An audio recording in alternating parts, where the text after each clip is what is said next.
Thank everybody for coming. And I'd like to once again remind everybody that this coming Sunday morning at 10:30, beginning at 10:30, we'll begin with the writing of the last 11 letters and the beautiful, magnificent Sefer Torah that arrived today from Eretz Israel.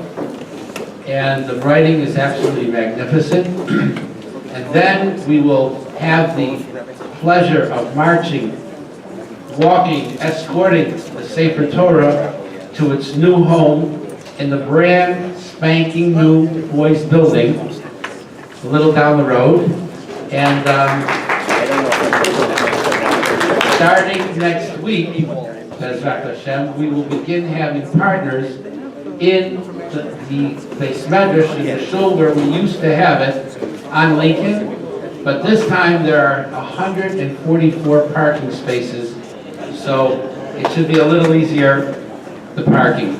So really, as the partners family who's part of the yeshiva family, it would be most meaningful to dance the Torah together with all of you to its new location.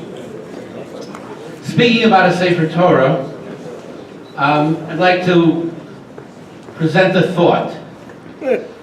It goes like this.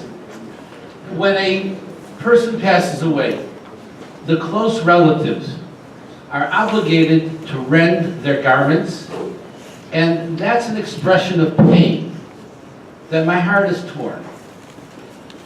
The Talmud says that when a Sefer Torah is burned, a person is also obligated to rend his garments as an expression of the pain that he should feel for the Sefer Torah or for the holy writing that has just been destroyed.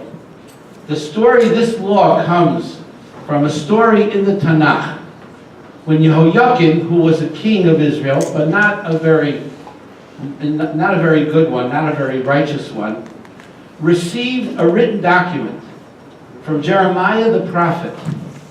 And the document, having been written by a prophet, had the word of God on it.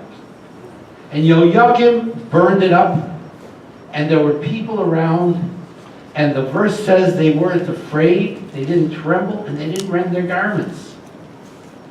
So it was a terrible complaint that how could you witness the document, a document with the word of God on it, burned up and not express, not react with a rending of your garments to express the pain and how your heart is torn for that holy writ.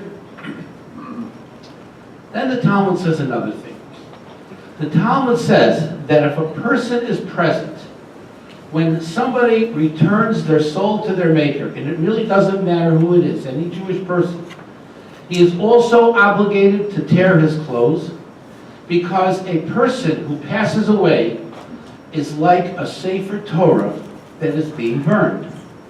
And therefore, just as a person is obligated to tear his garments when a Sefer Torah is burned, similarly he has to rend his garments when a person's soul returns to its Maker. And the commentaries explain what exactly is the comparison here. How is the soul leaving a person comparable to the burning of a Sefer Torah? And here we come to two explanations. The Ramban Nachmanides explains that the soul, the holy soul of a Jewish person, is like the holy name of God, the Azkaros, the name of God that's written in the document, in the Torah. So when the holy soul of a person leaves, it's like the holy name of God that was in the document that is burned up, that also was leaving. The Meiri, a different commentary, says that the mitzvos, the commandments that are in a person's heart, are like the letters of the Sefer Torah. So when a person dies and he can no longer do the mitzvos that are in his heart, that can no longer be done, are like the letters of the Sefer Torah that are being burned up, that are no longer present on the parchment. So therefore, a person has to rend his garments when somebody passes away. Because when somebody passes away, they can no longer, their soul is no longer here and their actions are no longer here.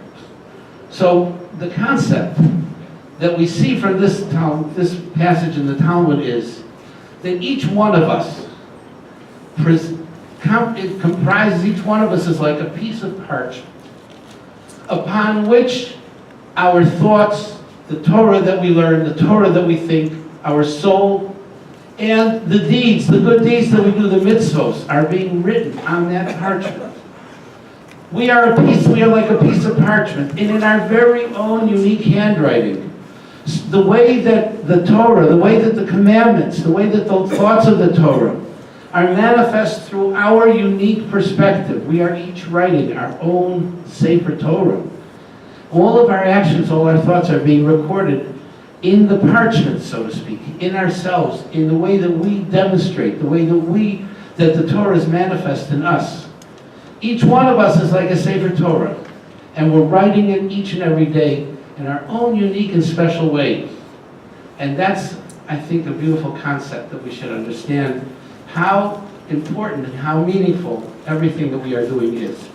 Thank you very much for coming, and we have Marav in the room. I hope to see everybody on Sunday.